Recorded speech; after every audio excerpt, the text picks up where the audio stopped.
Joining me now is Georgia Republican Congressman Buddy Carter. He recently wrote an op-ed in the Washington Post encouraging bipartisanship, titled, "I sleep in my office. The rest of Congress should too." Congressman, thank you so much for joining us here on Meet the Press. Now, we'll get to your op-ed shortly, but I want to start with the continuing resolution under consideration to avoid a government shutdown at the end of the week. You've said you support the package, but your House Republican colleague, Nicole Malliotakis, posted that Republicans are in the majority, and yet the Democrats seem to get more of their priorities in than we do.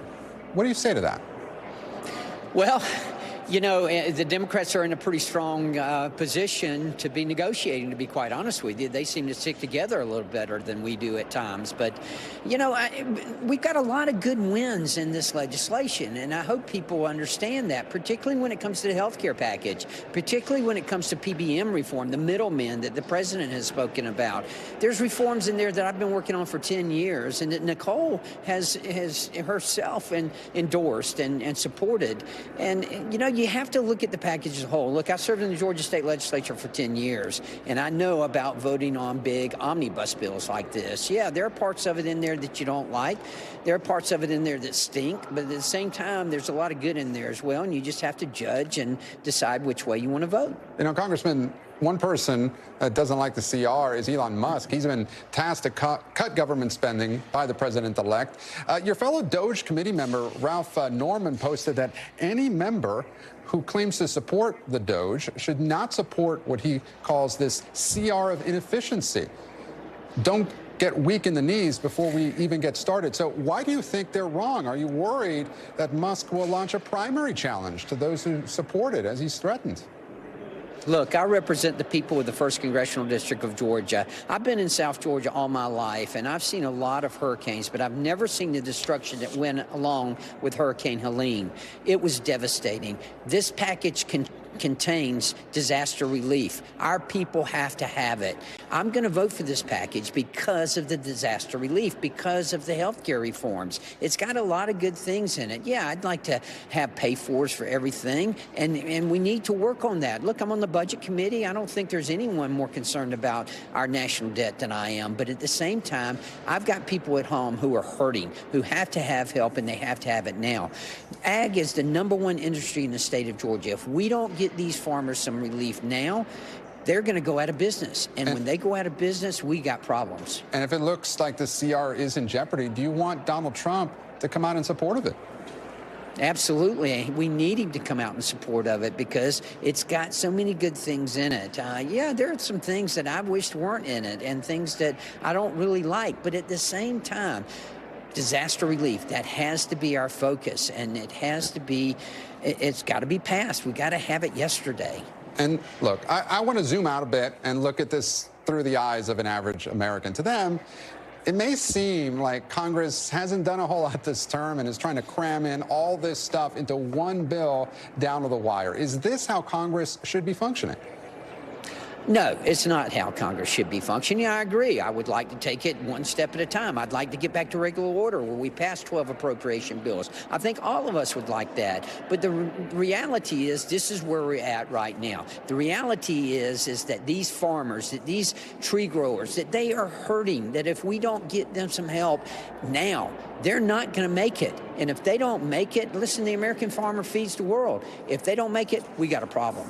And Congressman, I now want to turn to that piece you wrote in the Washington Post on bipartisanship. It's titled, "I sleep in my office. The rest of Congress should too." What do you mean by that? Is Congress really more bipartisan than it may appear from the outside? Absolutely, it is. Look, I do sleep in my office, and you know, with all due respect to staff members, we make sure that boundaries are respected. But at the same time, I'm up here to work, not to live. And I stay in my office. We have a members' gym. We pay dues to that members' gym. It's bipartisan.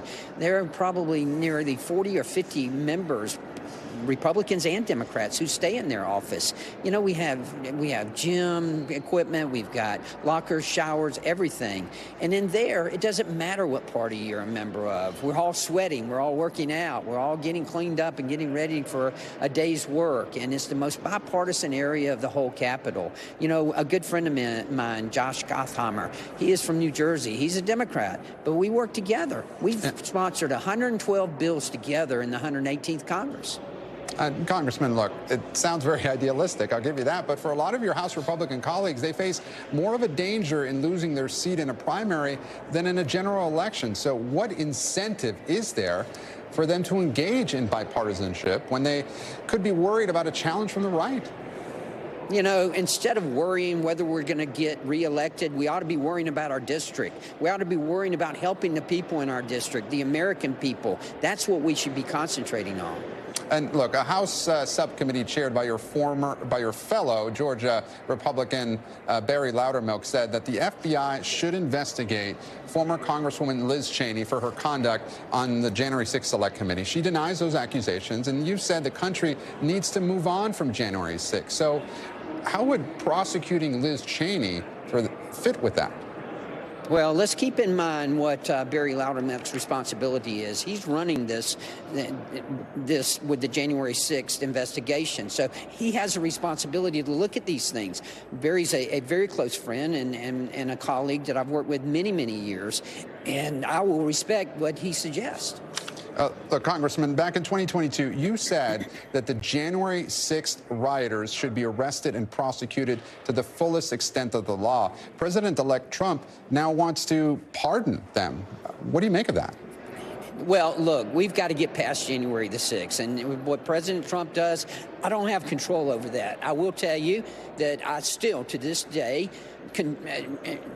think that what happened that day was wrong. But at the same time, we've got to get past January 6th. And you know, look, I agree with President Trump. I think there were problems. I voted against certifying some of those, and I did it for a reason, because of the changes that were made. But at the same time, look, our country's got a lot of concerns right now, a lot of problems, and we can't dwell on the past. We've got to look into the future, and we've got to solve these problems that are before us. But if President-elect Trump pardons them, you would disagree with that? I'm not going to disagree with what the president does. He's got his reasons for doing it. I think he's looking forward to serving with President Trump, looking forward to the next 4 years under his leadership. I've supported him. I'll continue to support him. Representative Buddy Carter, thank you so much for joining us here on Meet the Press Now. We appreciate your time. Thank you. Thanks for watching. Stay updated about breaking news and top stories on the NBC News app, or follow us on social media.